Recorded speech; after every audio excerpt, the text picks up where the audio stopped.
Hi, my name's Tia Kofi. And I'm Sum-Ting-Wong. And we're here to talk about being people of colour on the drag scene. Ooh. So obviously we perform regularly on the scene. Yeah. But have you ever experienced any racist catcalls from the audience? Yes. All the time. Because obviously I'm Chinese, of Oriental descent. My dad's Chinese, mom's Vietnamese. So basically I'm all Asian, but I just get people going, hello Miss Wong, or like, Ching, chong, chang, chang. And I'm like, I was a laugh it off because I'm brown. But how about you? Oh my god, that's really awkward. What I experience from people is, if I sort of like speak up for myself or like aim to defend myself in situations that I don't feel comfortable, I'll be told that I'm aggressive or I'm getting too in their face. I'm from Essex, like, I don't know what you're talking about. Have you heard any stories of racism on the LGBT plus scene? Yeah, all the time. Like Peggy Wessex, for example. So a drag queen recently posted an image with a unicorn vomiting the black and brown stripe.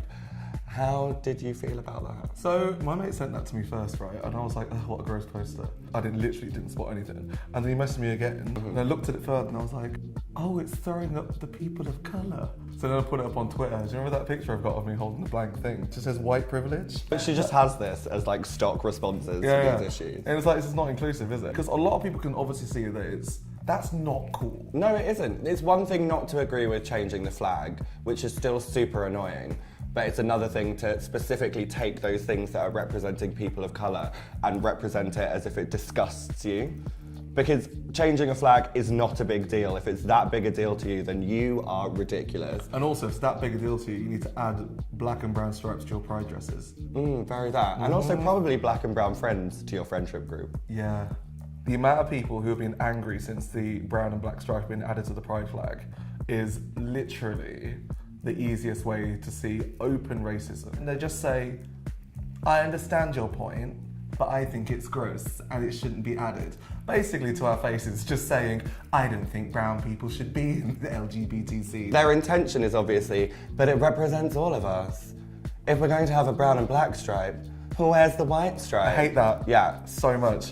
For the people out there wondering, the white stripe is the pride flag. Asking where the white stripe is kind of the same as people saying, but why don't we have a straight pride? You don't have a straight pride because you're the majority. Yeah. And the other thing I think as well is like not conforming to preconceived stereotypes makes a huge difference. So like even out of drag, I'm pretty camp. I'll wear a jumper with a drag race like slogan on the front of it when people would anticipate that, oh hang on, you're like half black, so like you should be like strong and like a dominant top. When twist, that isn't the case. What can we all do to challenge racism on the queer scene? Everyone just needs to understand. It's like sometimes it is the little things that you say and they all add up, and like little things that we like laugh along with, we just do that because we don't want to cause a scene. Like you wouldn't say this about like your nan if she's white. My nan is white. Oh, yeah. Sorry. I think also a lot of performers, when you go out to see them, get a bit too close to the edge when it comes to humour. And I think instead of straight up calling them out and like causing a scene because they will shut you down and have you removed from the venue, you can speak to the appropriate people and say the level of humour or the kind of things that are being said aren't appropriate. If the butt of a joke is because you're a person of colour, that's not an okay joke. Like if the butt of a joke is because you're a woman, that's not an okay joke. And it's just that line of thinking that everyone needs to get into. Make sure you like and subscribe to the Student Pride YouTube channel. Ooh.